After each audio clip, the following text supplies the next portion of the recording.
Halo Bapak Ibu Saudara, apa kabar semuanya? Hari ini saya ingin berbicara tentang pertolongan Tuhan. Nah, sebetulnya ada permintaan agar saya mengembangkan tema yang pernah saya sampaikan sesaat pulang dari rumah sakit, yaitu temanya di Tayungan Ku Gusti. Nah, karena itu saya ingin mengulas kembali, menyajikan kembali dengan bahasa yang mungkin lebih banyak dibandingkan yang sebelumnya. Nah, Bapak Ibu Saudara-saudara, seperti yang saya sampaikan, ada seorang penulis buku yang bernama John Bunyan. Buku yang ia tulis adalah Perjalanan Seorang Musafir, yang sebetulnya mengisahkan tentang kesaksiannya saat ia dipenjarakan karena bersaksi tentang Injil. Nah, dalam bukunya itu ia ingin menggambarkan bahwa kehidupan orang percaya itu ibarat sebuah perjalanan panjang ke sebuah negeri yang abadi. Nah, dalam perjalanan itu segala peristiwa bisa terjadi, entah hal-hal yang menyenangkan atau juga hal-hal yang menyedihkan. Tetapi katanya saudara-saudara, bila kita mau kilas balik sejenak kehidupan kita, kita bisa melihat apa yang telah terjadi, bahwa sebenarnya Tuhan selalu memberikan pertolongan dan perlindungan. Artinya bahwa Tuhan selalu punya cara untuk memberikan perlindungan dan pertolongan kepada umatnya. Nah, banyak tokoh Alkitab yang mengalami pengalaman dilindungi oleh Tuhan. Salah satunya adalah Naomi. Ini Naomi mungkin hanya di PA saja ya diulas, tetapi saat ini saya ingin bercerita sedikit saja tentang Naomi. Nah, saudara-saudara, Naomi ini adalah seorang perempuan Israel yang terpaksa mengungsi dari kampung halamannya, yaitu Bethlehem, ke tanah Moab. Mengapa ia mengungsi ke Moab? Sebab Israel sedang tertimpa musibah kelaparan yang hebat di sana. Nah, ia ingin memulai sesuatu yang baru, hidup yang baru di Moab, mengharapkan perubahan hidup. Tetapi saudara-saudara, orang bisa berharap apa, kenyataannya bisa berkata lain. Tidak berapa lama ia tinggal di Moab, suaminya yang bernama Elimelek meninggal dunia. Jadilah ia seorang janda.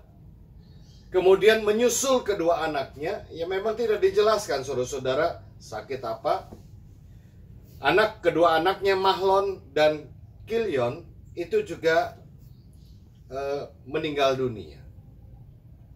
Maka ia hanya tinggal dengan dua menantunya, yaitu Orpa dan Rut. Nah, di dalam kesedihannya, di dalam kekecewaannya, ia sangat bergumul bagaimana ia bisa hidup tanpa suami dan kedua anaknya di negeri asing. Sedangkan ia semakin tua, tidak banyak hal yang bisa ia kerjakan. Bahkan, toh kedua menantunya ini bukanlah anak kandungnya. Mereka punya orang tuanya masing-masing, dan masa depan mereka masih terbentang luas. Ia tidak ingin menahan kedua menantunya untuk tinggal bersama-sama. Ia sudah tua. Ia tidak ingin egois. Nah, saudara-saudara, karena Naomi tidak ingin menahan mereka untuk tinggal bersamanya, maka Naomi mendesak mereka agar kembali ke orang tuanya masing-masing. Dengan berbagai cara ia merayu kedua menantunya untuk kembali ke lingkungan keluarga. Nah, salah satu menantunya yaitu Orpa akhirnya menuruti keinginan mertuanya. Tetapi Rut menolak. Sekalipun Naomi sudah merayunya berulang kali, Ruth tetap berkeras untuk hidup bersama dengan Naomi. Nah, yang menjadi pertanyaan saudara-saudara, apakah Naomi senang karena Ruth ingin tetap bersamanya? Alkitab tidak menjelaskannya, saudara-saudara. Mungkin kita bisa membayangkan perasaan Naomi yang sudah sepuh. Di masa tuanya, ia tidak lagi sendiri karena ada Ruth yang ingin selalu bersamanya. Minimal, saudara-saudara, kesedihannya di hari tua sedikit terobat. Nah, singkat cerita, saudara-saudara, setelah musibah kelaparan di Israel berlalu, maka Naomi memutuskan untuk kembali ke kampung halamannya di Bethlehem bersama dengan menantunya yaitu Ruth. Nah, melihat kesusahan dan kepiluan hidup yang dialami oleh Naomi, orang-orang di Bethlehem menjadi heboh, terutama para perempuan. Ya, entah apa yang ada di dalam benak para perempuan itu, tetapi saudara-saudara, kedatangan Naomi ini membuat heboh orang-orang di sekitarnya. Nah, lalu Alkitab menceritakan bahwa di saat itulah hidup Naomi mulai mengalami perubahan yang berarti. Yaitu ketika Ruth menikah dengan Boas, kerabat dari Naomi. Lalu Ruth melahirkan anak laki-laki yang diberi nama Obed. Dan Obed ini adalah kakek dari seorang raja besar yang bernama Daud. Nah, Bapak Ibu Saudara-saudara, begitulah perjalanan kehidupan kita. Tentang kisah hidup orang tidak ada yang tahu, termasuk diri kita. Kita bisa merencanakan banyak hal, tetapi kenyataan sering berbicara lain. Namun kehidupan toh harus terus berjalan, dan satu hal yang tidak bisa kita lupakan adalah perlindungan dan pertolongan Tuhan. Itu selalu nyata. Naomi tentu tidak pernah menduga bahwa jalan hidupnya itu akan berakhir dengan happy ending. Pengalaman kesedihan yang ia alami ketika mengungsi dan tinggal di Moab. Kepiluan yang pernah dia alami ketika suami dan kedua anaknya meninggal di negeri asing. Tuhan ubahkan di hari tuanya dengan peristiwa yang bahagia. Nah, Bapak Ibu Saudara-saudara, tentu kalau Naomi melakukan kilas balik hidupnya, ia akan berkata, Tuhan, betapa syukurku padamu. Sebab ternyata Tuhan telah melindungiku dan memberikan kehidupan yang lebih baik di masa tua. Bahwa di dalam perjalanan yang begitu berat, Tuhan tidak pernah meninggalkannya dan ia bisa kembali ke kampung halamannya, yaitu Bethlehem. Masa tuanya ia habiskan di kampung halaman. Nah, saudara-saudara, Paulus pernah membahasakan penyertaan Tuhan dengan kalimat sebagai berikut. Mari kita membuka Roma pasalnya yang ke-8. Roma pasal 8 ayat 37 sampai dengan 39. Roma pasal 8 ayat 37 sampai dengan 39. Tetapi dalam semuanya itu kita lebih daripada orang-orang yang menang. Oleh Dia yang telah mengasihi kita. Sebab aku yakin bahwa baik maut maupun hidup, baik malaikat-malaikat maupun pemerintah-pemerintah, baik yang ada sekarang maupun yang akan datang, atau kuasa-kuasa baik yang di atas maupun yang di bawah, ataupun sesuatu makhluk lain tidak akan dapat memisahkan kita dari kasih Allah yang ada dalam Kristus Yesus Tuhan kita. Nah, saudara-saudara, Paulus menggambarkan perjalanan kehidupannya setelah ia melewati segala berbagai pergumulan yang berat.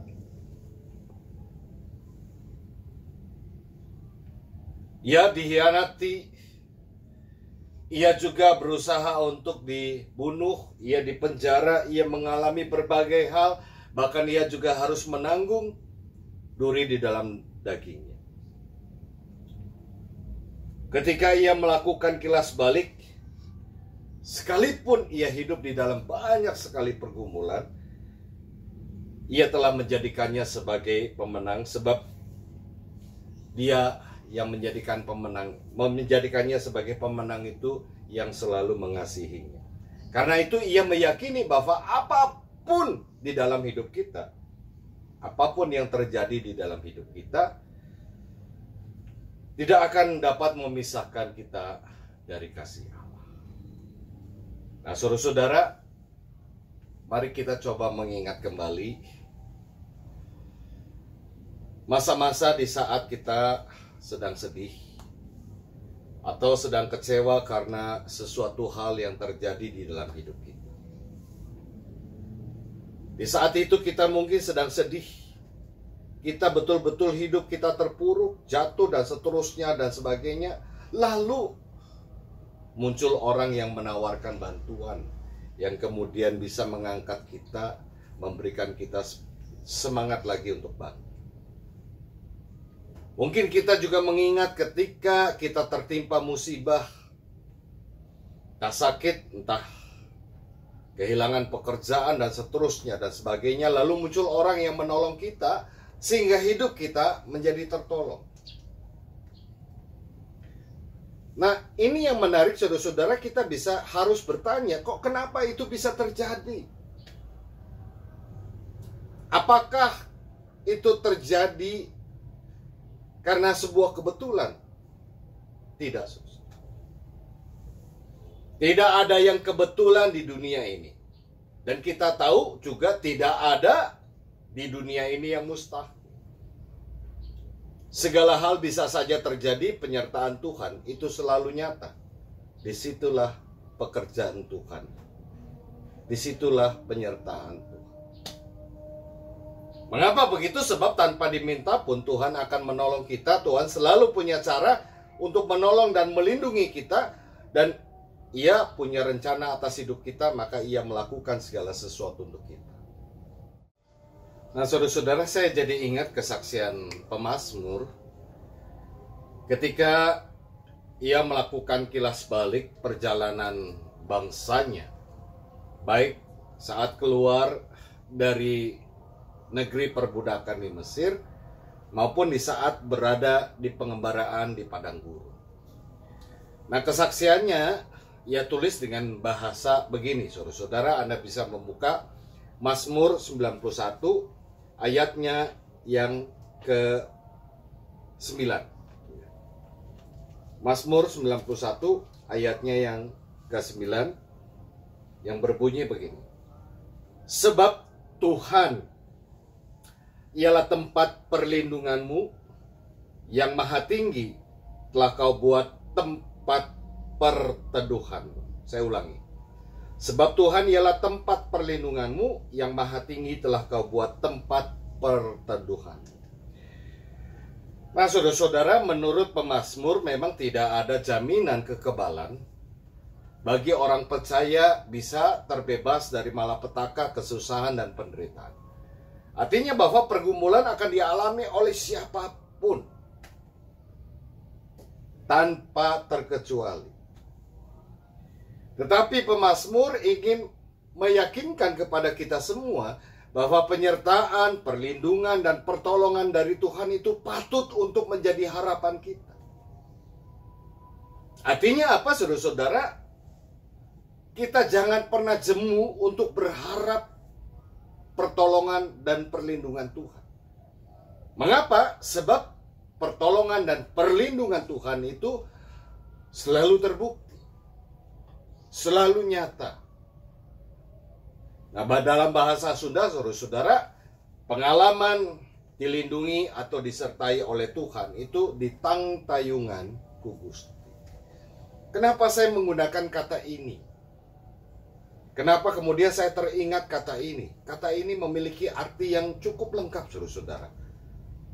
Yaitu disertai, dilindungi, dinaungi oleh Tuhan. Seperti ketika kita melakukan perjalanan, ada seakan-akan payung kekuatan dari Tuhan yang selalu menyertai kita di tangtayungan kudus. Jadi, kalau kita mau kilas balik kehidupan kita, saudara-saudara, tentu setiap orang pernah mengalami di tantayungan kudus. Pasti. Cobalah kita ingat-ingat masa-masa itu. Cobalah ingat ketika kita sedang susah, tahu-tahu kemudian Tuhan melakukan berbagai cara, sampai akhirnya kemudian kita bisa melewati masa-masa itu. Itulah cara Tuhan menolong dan melindungi kita. Nah, yang perlu untuk kita lakukan di saat kita sedang mengalami hal-hal yang sedih, menyedihkan, atau hal-hal yang membuat kita menjadi kecewa, hal-hal yang membuat kita menjadi merana, adalah kita tetap yakin, tetap beriman kepada Tuhan. Apapun yang terjadi dalam hidup kita tidak akan memisahkan kita dari kasih Allah dalam Kristus Yesus. Sebab dialah yang akan selalu menjadi penolong yang setia. Ingatlah bahwa di dalam hidup kita, kita selalu di tantayungan kudus. Amin. Mari saudara-saudara kita berdoa. Bapa Surgawi, kami belajar untuk bersyukur kepadamu. Sebab terbukti bahwa di saat-saat kami sedang mengalami berbagai pergumulan, Tuhan selalu hadir dan kasih Tuhan selalu nyata. Karena itulah kami belajar untuk meyakini, belajar untuk tetap beriman bahwa di tengah-tengah kesulitan, Tuhan tidak pernah meninggalkan kami. Sebab apapun yang terjadi, kami tidak bisa dilepaskan dari kasih Tuhan. Kasih Tuhan selalu ada di dalam kehidupan kami, karenanya kami bersyukur. Karena itu Tuhan, kami ingin berdoa untuk mereka yang saat ini sedang bergumul berat. Entah apa yang sedang mereka gumulkan, tetapi kami yakin Tuhan yang akan campur tangan, memberikan solusi yang tepat terhadap persoalan mereka. Bagi mereka yang sedang mengusahakan sesuatu untuk memperbaiki kehidupan ekonominya, Engkau juga berkati, berikanlah tetap semangat dan sukacita untuk menjalani masa-masa berat karena pandemi. Kami juga berdoa untuk mereka yang sakit, berikanlah tetap hati yang penuh dengan sukacita dan meyakini bahwa Tuhan selalu menolong dan melindungi pada saat yang tepat. Kami berdoa Tuhan untuk gereja, kami berdoa untuk setiap orang di muka bumi ini. Kiranya di tengah-tengah situasi begini, biarlah kami belajar untuk hidup baru, belajar untuk tetap menjaga kesehatan, dan terutama belajar untuk meyakini bahwa Tuhan itu ada, Tuhan selalu menyertai kehidupan kami.